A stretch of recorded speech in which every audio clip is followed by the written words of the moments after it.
तो तुम लोग काफी पीछे हो ना। तो actually in case of template तो हम लोग डिस्कस कर रहे थे template strand. Now the template DNA, the template DNA has two strands. Okay, the template DNA has two strands.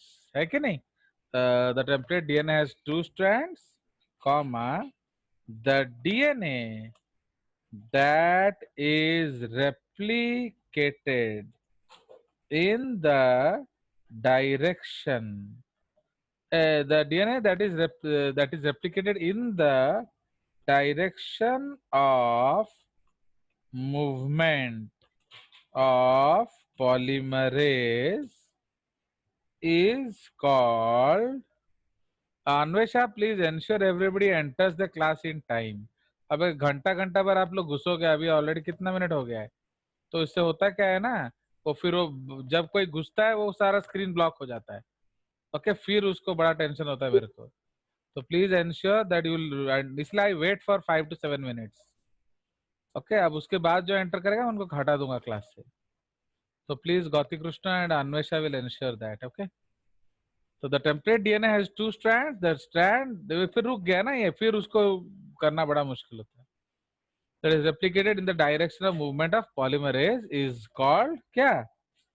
Leading strand template, and it is क्या? 3' to 5', है कि नहीं? The strand that is replicated in the opposite side of the movement of polymerase, and that which is replicated discontinuously. Okay, that is replicated discontinuously. No, NUOUS. Okay, discontinuously. Okay, that's the strand is replicated in the opposite side of the movement of polymerase, and that which is replicated discontinuously by repeated looping of the strands of the strand by DNA Paul. Okay, by DNA Paul is called the lagging strand. ठीक है, is called the lagging strand. Hello. Now this strand is in the 5' to 3' direction. ठीक है, तो ये आपका 5' to 3' direction होता है। ठीक है, तो ये हम ऑलरेडी डिस्कस कर चुके हैं। तो इसको हम लोग लैगिंग स्ट्रैंड टेम्पलेट, अभी हम लोग टेम्पलेट की बात कर रहे हैं। तो इसलिए जो 5 to 3 टेम्पलेट है वो लैगिंग स्ट्रैंड टेम्पलेट है, जो 3 to 5 टेम्पलेट है वो लीडिंग स्ट्रैंड टेम्पलेट है। ठीक है, so this is the concept of template.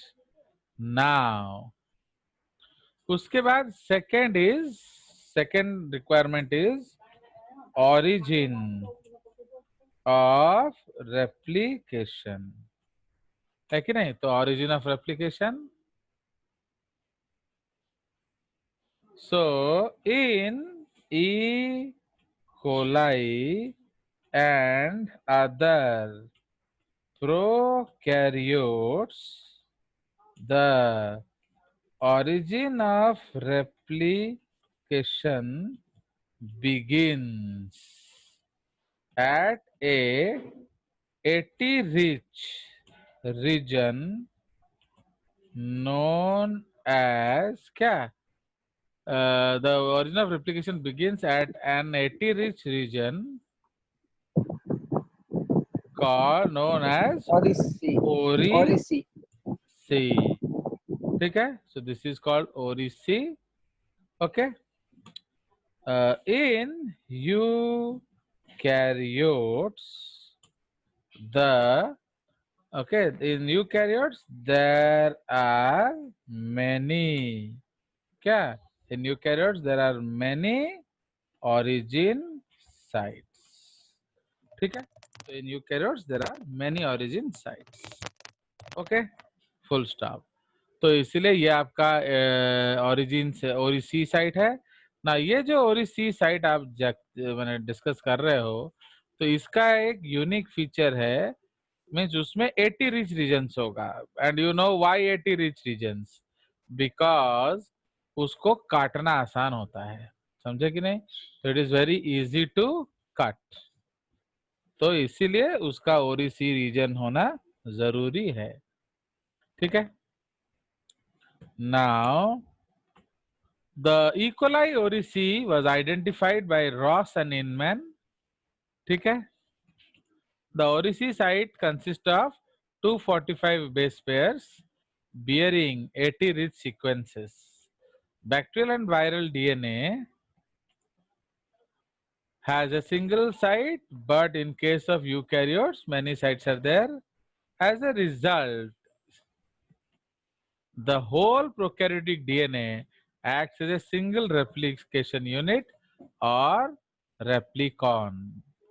उसको replicon बोलेंगे. While eukaryotes have several replicons. है ना?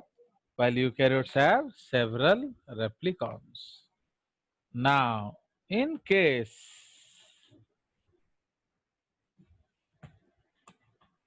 the first evidence of multiple origins in eukaryotic chromosomes resulted from pulse leveling experiments with Chinese hamster cells growing in culture. Okay, so in 1968, when Joel Huberman and Arthur Riggs did this experiment, okay, उन्होंने few minutes के लिए जब किया, for a few minutes extracted the DNA and performed autoradiographic analysis of the labeled DNA. तो उन्होंने आपका इस experiment से कंक्लूड किया कि आपका जो क्या साइट ऑफ रेप्लिकेशन है यूकैरियोट्स में वो बहुत ज्यादा है। अंडरस्टैंड? तो ये आपका कंसेप्ट है ओरी सी के बारे में। ठीक है? तो ये हमारा हमारा सेकंड रिक्वायरमेंट हो गया finish. That is called origin of replication. Clear? Now because हम ऑलरेडी डिस्कस कर चुके हैं कि अगर एक ही ओरिजिन साइट होगा तो इफ आपका जो इकोलाई है, इकोलाई में 4.6 मिलियन बेस पेयर होता है, तो 4.6 मिलियन बेस पेयर को 20 मिनट लगता है कि नहीं? तो अगर बिलियन हो जाए तो क्या होगा? 20,000 मिनट लगेगा। एंड 20,000 डिवाइडेड बाय आप कर लो कितना दिन लगता है कि नहीं? So that is the concept. अब थर्ड पॉइंट हमारा क्या है? So the third point sir जो इज पल्स लेवलिंग एक्सपेरिमेंट क्या होता है? गूगल चेक करेंगे आप सब, है ना? So anything beyond your reach don't ask me, you check Google. Okay, इसलिए मैं सिर्फ आपको ये एविडेंस दे दिया और उनका नाम दे दिया। ये दोनों नाम आपको याद रखना जरूरी है, ह्यूबरमैन एंड रिग्स। ओके, इन्होंने यस सर, ठीक। साबित किया कि आपका more than one origin site होता है। ये एक्सपेरिमेंट क्या है? आपके पास पूरा गूगल है, आप ढूंढ के आंसर निकालिए। Don't disturb Google. ओके, आप अरे ओरिजिन ऑफ रेप्लिकेशन आ गया हमारा। उसके बाद है टर्मिनेटर साइट्स। ठीक है?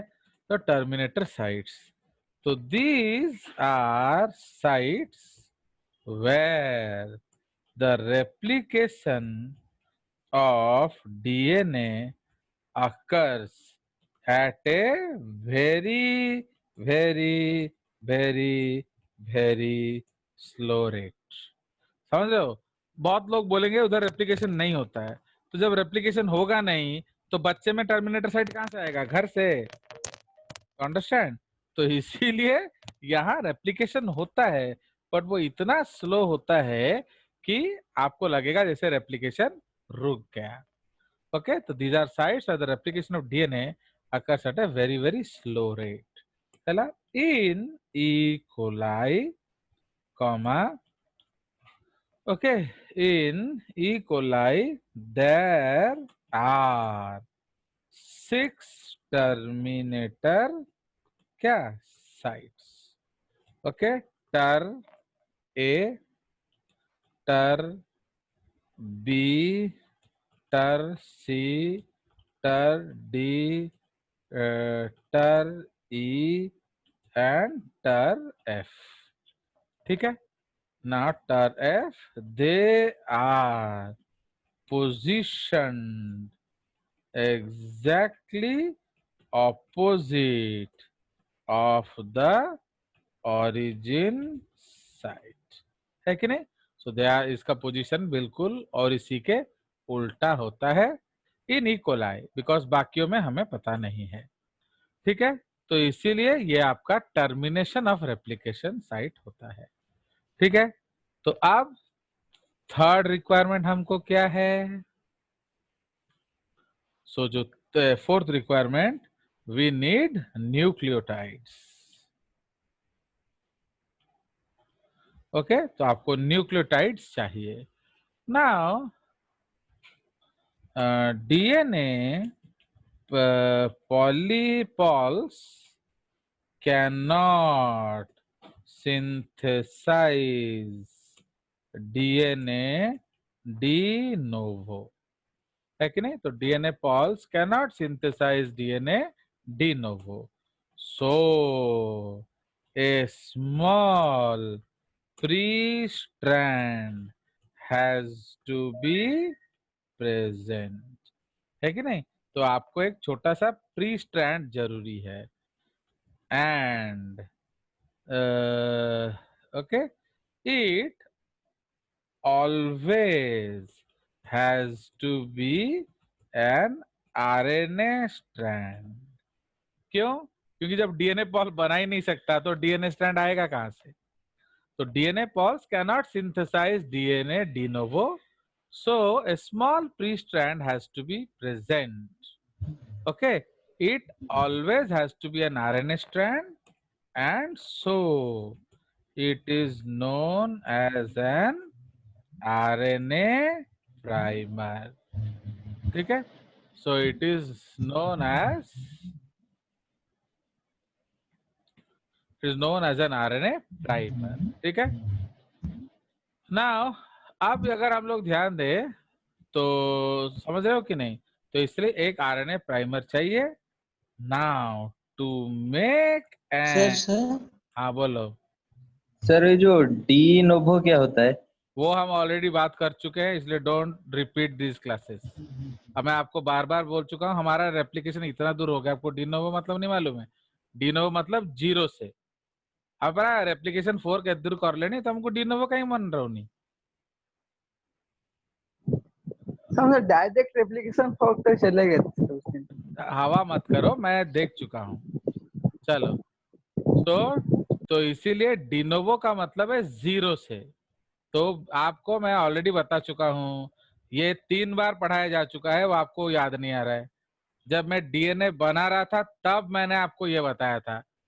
ओके, जब मैंने रिपीट कर रहा था बायोकेमिस्ट्री वाला पार्ट, तो मैंने आपको क्या बोला था?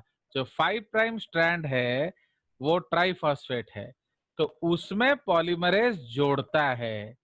तो इसलिए आपको कोई ना कोई पहले चाहिए, because DNA polymerase is A polymerase. वो जोड़ेगा तो वो किस में फॉस्फोडाइस्टर बॉन्ड बनाएगा? पहले से एक तो 3 प्राइम OH हो, तो समझ में आया? तो अगर 3 प्राइम OH नहीं है तो दूसरा वाला अपना फॉस्फेट किस में जोड़ेगा? So always we need a 3 prime OH. So DNA polymerase needs a 3' OH. Then who will give that 3' OH? तो डीएनए तो हो नहीं सकता, क्योंकि भाई जब डीएनए पॉलीमरेज बना ही नहीं सकता है तो how it can be A DNA strand. तो इसीलिए हमें एक आरएनए चाहिए। तो बिना आरएनए का डीएनए सिंथेसिस नहीं हो सकता। ओके, तो इसलिए de novo means from zero, from new.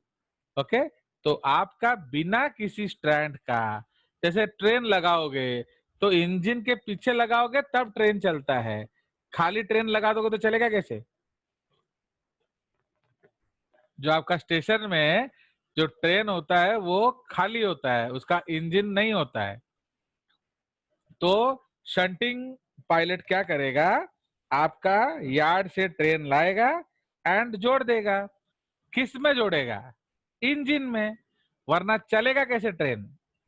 तो उसी तरह से आपका 3' OH नहीं होगा तो how phosphodiester bond will be made. तो इसीलिए हमको एक पॉलीमरेज को एक 3' OH चाहिए, अदरवाइज वो अपना फॉस्फेट जोड़ नहीं सकता। तो आरएनए पॉलीमरेज जो है वो डी नोवो सिंथेसिस कर सकता है, तो इसीलिए एक छोटा सा प्राइमर बनता है। Okay, please come to the class prepared. All these topics are taught and you are not prepared to the class. Molecular biology कोई खिलौना नहीं है, ये one of the toughest topics है। इसलिए बिना प्रिपरेशन के क्लास में आओगे तो कभी भी समझ में नहीं आएगा, 100 बार पढ़ लो। ओके, ये मैं आपको 3-4 बार ये टॉपिक बता चुका हूँ। ओके, चलिए। So it always has to be an RNA strand and so it is known as an RNA primer. तो to make an RNA primer आपको राइबोन्यूक्लियोटाइड्स चाहिए, है कि नहीं?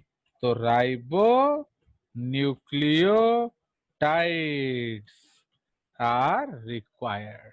तो समझ रहे हो? तो इसीलिए डीएनए बनाने के लिए आपको राइबोन्यूक्लियोटाइड्स भी चाहिए। कौन सा? ATP, GTP, CTP and UTP. समझ रहे हो? तो ये प्राइमर बन जाएगा, full stop. After a short RNA primer is form, है ना? After a short RNA primer is form, DNA can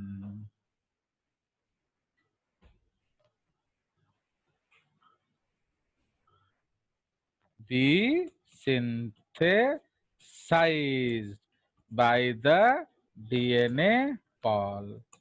It can now make phosphodiester bonds with the 3' OH group of the 3' OH group of the क्या?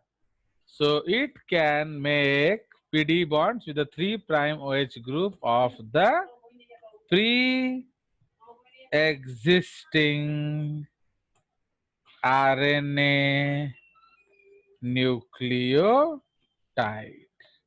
समझ रहे हो? तो ऊपर जो RNA nucleotide है ये उसके साथ पीडी बॉन्ड बना देगा। सो इसीलिए फॉर डीएनए सिंथेसिस आपका deoxyribonucleotides are required. Okay, for DNA synthesis deoxyribonucleotides are required.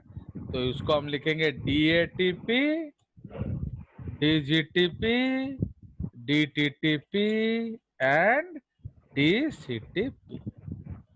ठीक है? तो इसीलिए डीएनए सिंथेसिस में आपको दोनों एटीपी चाहिए। ओके, तो you need both the nucleotides. Okay, बिना आपका राइबोन्यूक्लियोटाइड्स का डीएनए नहीं बन सकता। समझ में आ गया? तो हमने टेम्पलेट डिस्कस कर लिया, हमने और ही डिस्कस कर लिया, हमने टर्मिनेटर डिस्कस कर लिया, हमने न्यूक्लियोटाइड डिस्कस कर लिया। अब शुरू करेंगे हम क्या, हम शुरू करेंगे enzyme. Okay, so now we will start with, okay, तो ये हमारा टॉपिक है एंजाइम्स। ओके, तो एंजाइम्स क्लियर। तो एंजाइम्स, तो उसमें जो पहला एंजाइम है उसको हम लोग कहते हैं डीएनए हेलिकेज। ओके, तो this is called DNA helicase. तो ये क्या करता है, it creates, okay, it creates a nick. तो निकिंग का मतलब क्या है, breaking PDE bonds. Okay, it creates a nick and then, तो आप क्या करेगा, then breaks the hydrogen bonds to unwind the dsDNA helix to form 2ss-DNA strands। समझ रहे हो। तो इसे हेलिकेज क्या करेगा, पहले वो आपका साइड से काटेगा, फिर पकड़ के खींच देगा आपका, तो आप दोनों स्ट्रैंड्स को सेपरेट कर देगा। तो इट क्रिएट्स ए निक, तो आपका फॉस्फोडाइस्टर बॉन्ड कटा and then breaks the hydrogen bonds to unwind the dsDNA helix. ठीक है, सो it is also known as unwindase या swillase enzyme. Okay, so it is also known as unwindase या swillase enzyme. तो समझ रहे हो। तो इसीलिए अब हम लोग क्या करेंगे, तो सपोज ये आपका डीएनए है कि नहीं,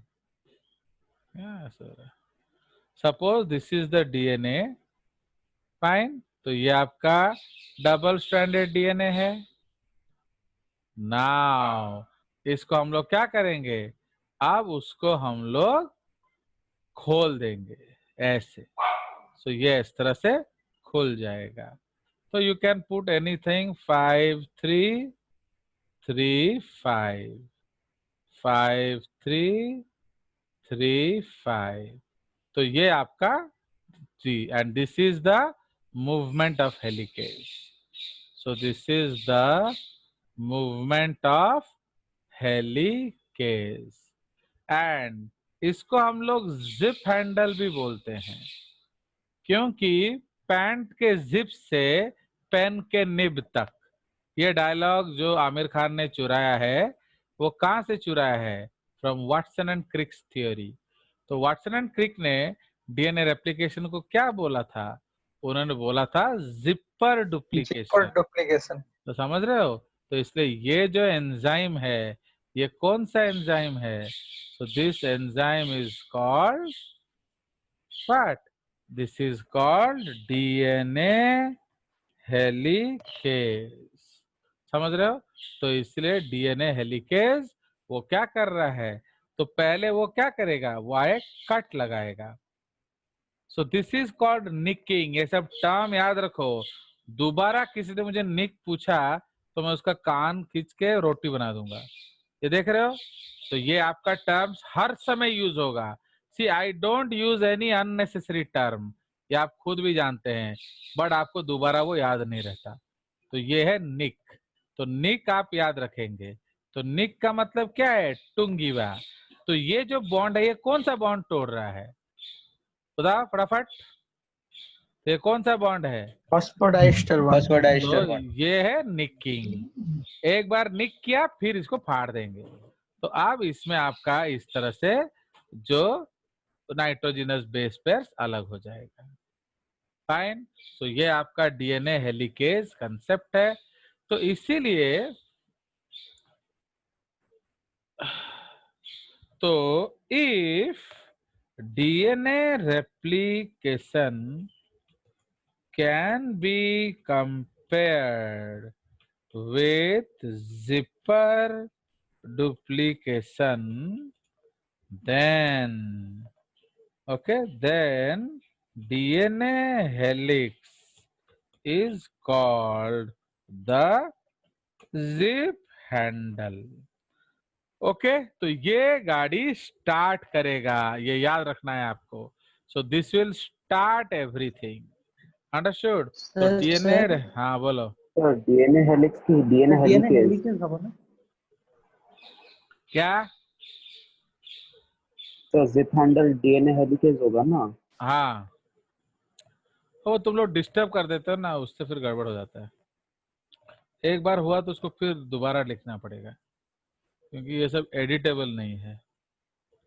सो इसमें हम लोग लिखेंगे if DNA replication is compared with zipper duplication, then the DNA helicase enzyme, the DNA helicase enzyme is referred to as the zip handle. So it initiates replication. समझ में आया? तो it initiates replication. ठीक है. Now अब हमारा second enzyme. तो उसमें जो नंबर 2 एंजाइम है आपका, so that is called, so second enzyme is called DNA topoisomerase. Okay. So this, तो इसमें क्या होता है, when helicase unwinds DNA, the strands far away coil in such a manner that even elephants cannot uncoil them. These are called super coils. समझ रहे हो? तो ये सुपर कॉइलिंग हो जाएगा.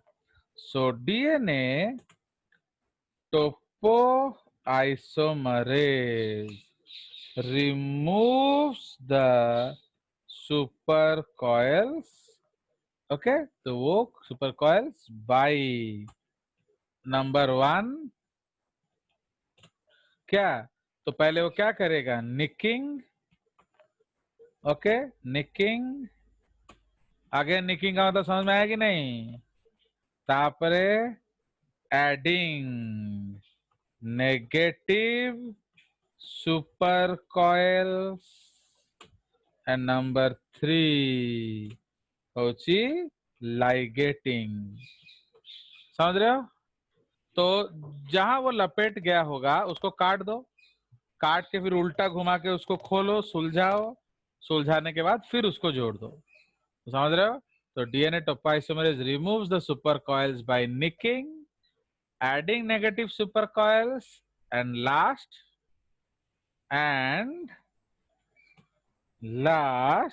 by ligating the two segments. है ना? तो अब उसको हम जोड़ देते हैं together to make a continuous strand. समझ में आया? तो ये आपका डीएनए टोपोआइसोमरेज है. तो इसीलिए अगर हम लोग इसको देखने का कोशिश करेंगे तो